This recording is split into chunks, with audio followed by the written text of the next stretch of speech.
So I think what's really fueling this anger is the persistent racism in France, and relatedly, the denial or avoidance of discussing that racism within France. This is not new at all. This dates back to France's colonial empire in much of North Africa and West Africa. And what we're seeing now is just a manifestation of these same tensions, these same dynamics within France itself. Yes, in fact, when you go back, French courts have ruled in the past that the practice of racial profiling was a daily reality. How bad is it?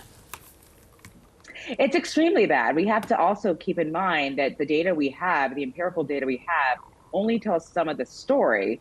In my own research, my own ethnographic research, doing interviews with many people in communities, such as like the one like Nanterre, this is a regular occurrence. Police officers will stop men and women, ask them for about their whereabouts, comb through their belongings, harass them, humiliate them, intimidate them. This is a persistent feature of many elements, of many segments of French society today. Yeah. It's a very big problem.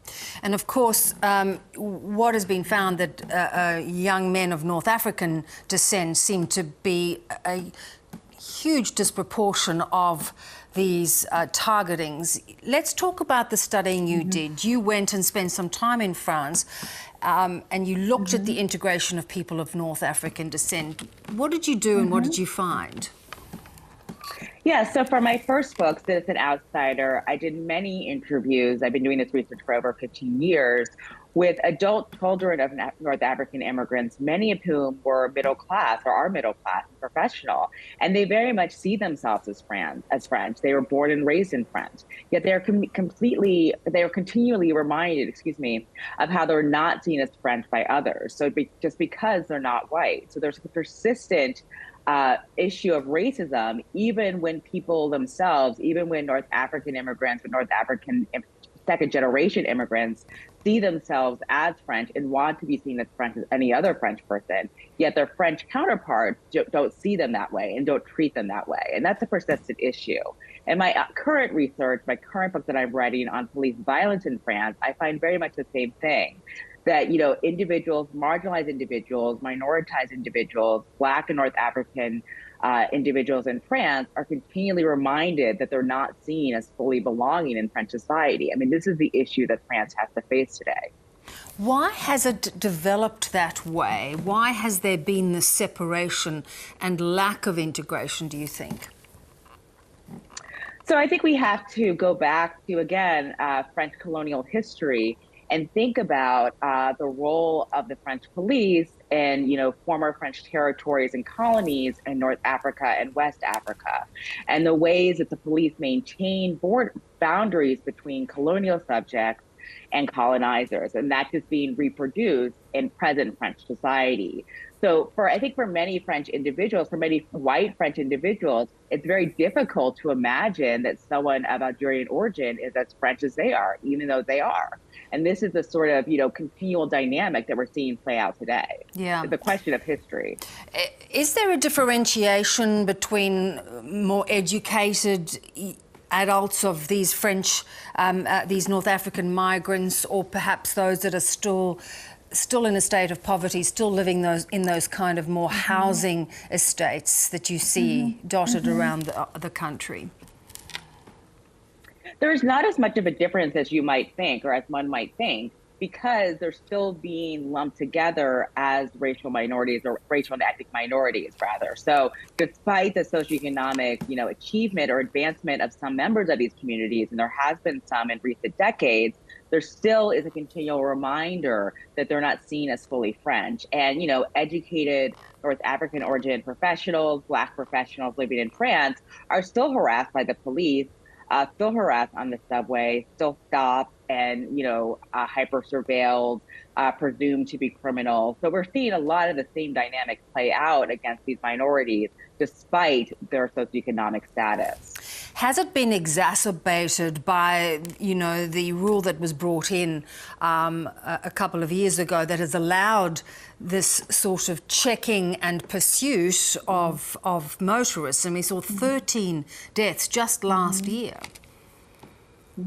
Yes, absolutely. And this is part of a broader dynamic again, or broader phenomenon, if you will, of just, frankly, unchecked police powers. I mean, they have a lot of leeway to stop people that they perceive or presume as suspicious and target them. And this is kind of what we're seeing presently, especially with recent measures such as the 2017 Act.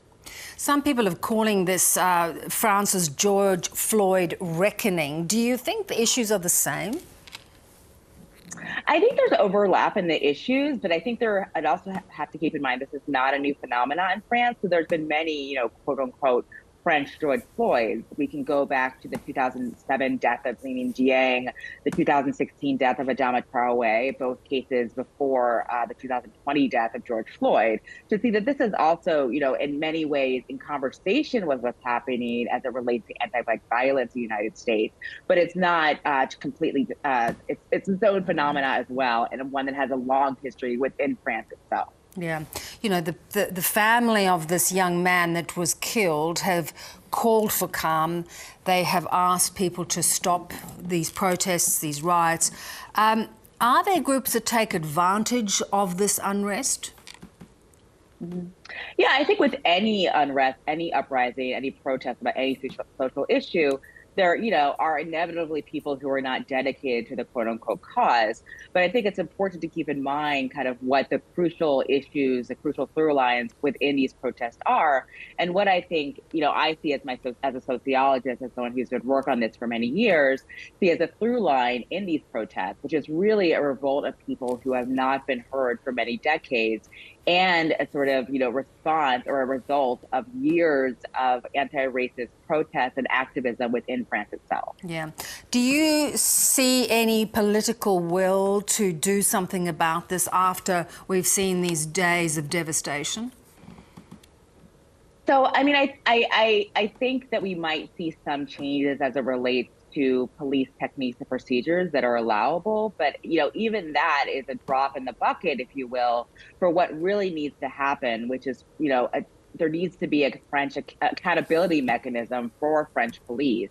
And there needs to be a reckoning with France's colonial history and legacies, and a willingness to talk about racism as it relates to incidents such as the death of Noel. Jean, appreciate your time. Thank you very much. Thank you very much for having me.